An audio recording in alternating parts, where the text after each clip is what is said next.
C'est une vidéo, mon frère. Ouais, une vidéo. Les anciens, ça dit quoi? C'est comment? Les Ulysses au canal. Les frérots de Corbeil, des Ulysses, de Grigny, du Canal, des Gris, tous ensemble. Comme on disait hors caméra, je pense qu'on a plus à gagner quand on est tous ensemble et on fait des affaires ensemble. Parce qu'il y a 20 ans... C'est pas comme ça. Voilà, on est tous ensemble. Ça fait plaisir. Il y a les frérots. C'était très bon en tout cas. On dit ici, Madame Sushi. Ça se passe ici. Madame Sushi et Gris, ça se passe. C'est Alan en plus. Il faut pousser les frères G et Maktar. On est toujours bien accueillis dans tous les cas. Pour le premier jour, hein, mais de bonnes choses à venir, j'espère. Les gars de 7-7, je vous voulez quoi les mecs? Il y a du 7-7, ça dit quoi? Moi je suis une 7-7 à Pontieri, je suis venu vous voir. C'est un forge au Pontieri. Ah, je connais. Arrête de faire le con, je te porte rien. Le patron, regardez le patron. Si vous voyez, oui, Boubs, on est là. Avec le patron, frérot, c'est mon frère, c'est le patron. Mais il esquive. Il y a le deuxième patron là-bas. Ils sont là les patrons. Ils sont là, les patrons, regarde. Les patrons, s'il vous plaît. Derrière toi. Les boss. Les boss. J'ai la chance de... Monsieur le boss, c'est comment? Je suis très timide. Très timide. Donc, Il faut être fier de ce qu'il a fait. Franchement, c'est trop bien. la devanture, regarde la devanture. C'est dommage pour vous de ne pas être là aujourd'hui parce que c'est gratuit pour tout le monde. C'est dommage de pas être là, c'est gratuit pour tout le monde. C'est dommage. Voilà, la sueur et le résultat il est là. Passez quand vous voulez, voilà. C'est ça, tous les jours. Les gars des Ulysses au canal, normal. Non, des gars de Corbeil. Les gars de Corbeil au canal. Excuse-moi, parce que tout est mélangé, mon frère. Corbeil, les Ulysses. Patron. C'est comment? On est là, mon frère. Black 10 DCMU. Vite, il y a plein de fichiers, en plus. Voilà, la police est venue. Il y a plein de fichiers, la police est venue. 2 minutes, j'arrête la photo. J'en ai marre, j'ai envie de faire caca. Je veux dire, on se voit, c'est une équipe de foot. Léger.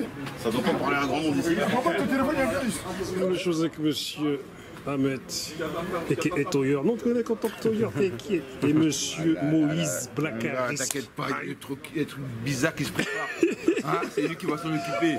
Blackaris 20 ans après. 20 ans après. On revient, frère. On revient, mais en même temps, on a toujours été là, on n'est jamais parti. Il va faire, c'est lui. On est jamais parti. Tu vois, on était là au début du Flora du 9-1. Tu vois, on va revenir tendance avec un projet, on n'en dit pas trop. Mais c'est lui qui m'a renoncé mon grenier. Parce que les gens ne seront pas déçus. Parce qu'on se souvient d'interventions lyricales 1, 2, 3. Moi, clairement, j'aurais bien écouté ces mixtapes-là. Les sons ici. Ah, tu les as ici. On a les sons ici. D'accord, il faut m'envoyer ça. Hein. Moi, ça fait des années. Ça sur le net maintenant, aujourd'hui. Sur le net, tu veux trouver? Partout, tu trouves ça sur le net. D'accord. Tu vois, à l'époque, on n'avait pas les smartphones, on n'avait pas Internet. On se débrouillait pour faire venir les rappeurs côté. Même aujourd'hui, on se demande comment on a fait pour avoir des Nubi, des Holkinry, des Hill, des Joe Lucas, des Flynn. Dans une grotte. Dans une cave, frère. Nous, on rappait vraiment dans les caves.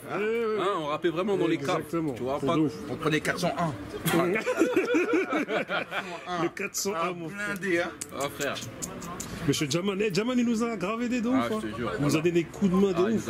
Enregistré gratuitement dans sa cave. C'est un délire. Bien de ouf. Et ça, c'était il y a 20 ans. Il n'y avait pas les histoires de clans. Tu vois, les rappeurs de partout, ils venaient. Evry, Grigny, Corbeil, Pyramide, Tarteret, Canal, Grigny, la Grande Borne. On était tous, on se mélangeait dans les caves, frère.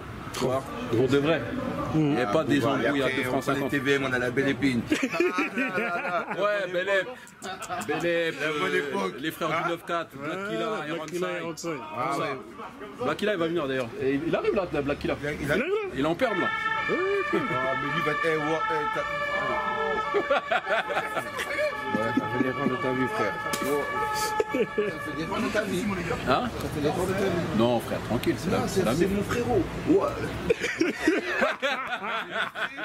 C'est mon gars, je le connais. Lui, il est trop chaud. En tout cas, non, mais ça fait plaisir de voir tout ça, t'as vu? Ouais, franchement, ça fait plaisir de se retrouver pour une bonne occasion. Tu vois, ça, c'est des amitiés de 25 ans, 30 ans. C'est ça. Tu vois, il n'y a rien qui nous divise. C'est ça qui est bien, c'est ça qui est important. Et t'as vu tout à l'heure, tu parlais des studios dans lesquels on était dans les caves. Ouais. Et moi, j'ai découvert que t'étais mon zinkou dans une cave, frère. C'est en discutant, je la ressors tout le temps, mais c'est comme ça. Et tu me dis le nom de ta mère, je dis, mais Joe, ta mère, c'est ma tante, c'est comment? On a découvert ça. Incroyable. Parce qu'on jouait ensemble à Grigny quand on était enfant. Carrément, ton frère, là, il a envoyé une photo de moi quand j'étais bébé. Je dis, Ah oui frère, c'est moi en plus. Je te jure, incroyable. Truc de ouf. En fait, on est tous liés pour le. Tu vois. Quand on dit le monde il est petit, c'est pas qu'un dicton, hein, c'est pour de vrai. Parce que moi, je me souviens très bien de cette célèbre histoire où quand je venais aux pépinières à l'époque, là, où ma mère elle disait oui, Maktar, il a foncé dans la vitre, là, il a cassé la vitre. Et ça m'avait choqué à vie. Et après, je me rends compte que c'est Maktar. Je dis ok, d'accord. Ouais. Truc de ouf. Mais avant, c'était dur. C'était 20 €, les 40 €, il fallait les chercher. Hein. Oh là là, c'était très dur. C'est ça. On faisait tout ça avec la sueur. On allait jusqu'à dans 7-7 pour aller faire l'impression des cassettes. On arrivait, il fallait coller les stickers. Mais toi et moi on s'est croisés quand ton combo là-bas, là. Quand à l'époque vous alliez faire les... Là, c'était genre très des fois on prenait le train, frère, on faisait 1 heure, 1 heure et demie, 2 heures de train pour aller poser dans des mixtapes, frère. Tu vois, on prenait le dernier train, on savait même pas comment on allait rentrer, frère, on dormait chez le Bougzer. Tu vois, dans son... Tu te rappelles ou pas? On allait dans des contrées lointaines, frère. Tu vois, dans des contrées lointaines. On allait dormir à Orléans. Aujourd'hui, c'est pas ça. Hein. C'est ça.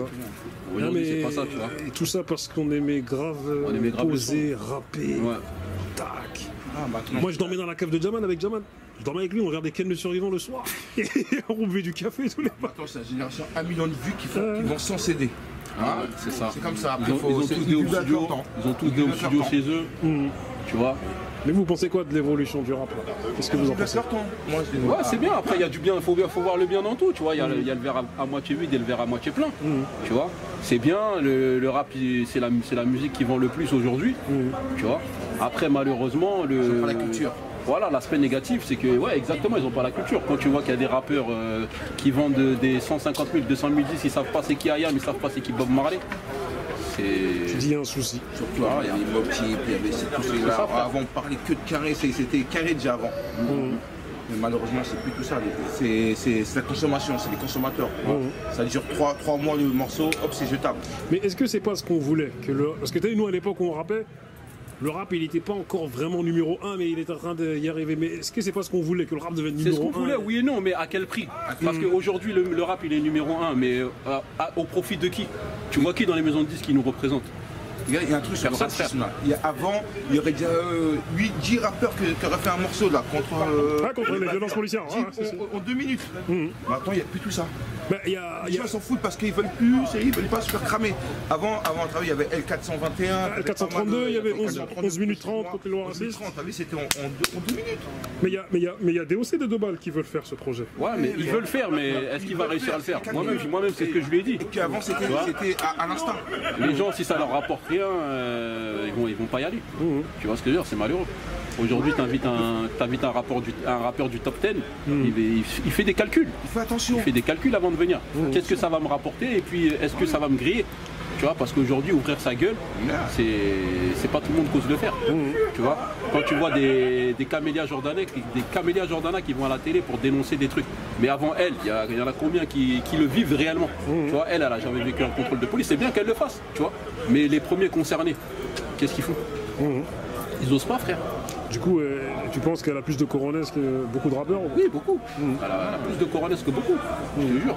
Il y en a, ils ne veulent pas risquer leur place. Il n'y a plus de prise de position, c'est terminé ça. À part Booba, lui qui s'en bat les couilles, lui il a compris depuis longtemps. Mais sinon les autres on les entend pas, frère. Est-ce que Booba il n'est pas dans une position où, je dis pas qu'il est intouchable, mais tellement il a, je sais pas, c'est pas lui le plus gros vendeur, mais c'est un influenceur de ouf. J'ai l'impression que Booba il est presque intouchable. Non mais il s'est fait tout seul, tu vois. Il s'est fait tout seul. Après les autres, faut prendre des risques, frère. Tu vois, il faut prendre des risques. Parce que les mecs ils veulent vendre, on leur donne des avances, après à la fin ils ont du mal à rembourser. C'est la réalité du rap, c'est une question. Après t'as les médias, est-ce que les médias ils suivent? Ils en ont rien à foutre des médias maintenant. Maintenant il faut aller chez les bots, les gens pour pas mal de choses, il faut aller chez les bots. Et malheureusement, comme dans les médias il n'y a personne qui nous représente, c'est ça c'est un cercle vicieux en fait. Tu vois, ni dans les médias, ni dans les maisons de disques, il y a quelqu'un qui nous représente. Tu peux m'expliquer, ça fait 20 ans il y a que ces planètes rap. Il n'y a pas une autre, à part au KLM Radio. C'est au KLM Radio de. Voilà. Il n'y a pas un truc intermédiaire, il n'y a rien. Il n'y a pas un seul média qui nous représente. En maison de disques, les DA.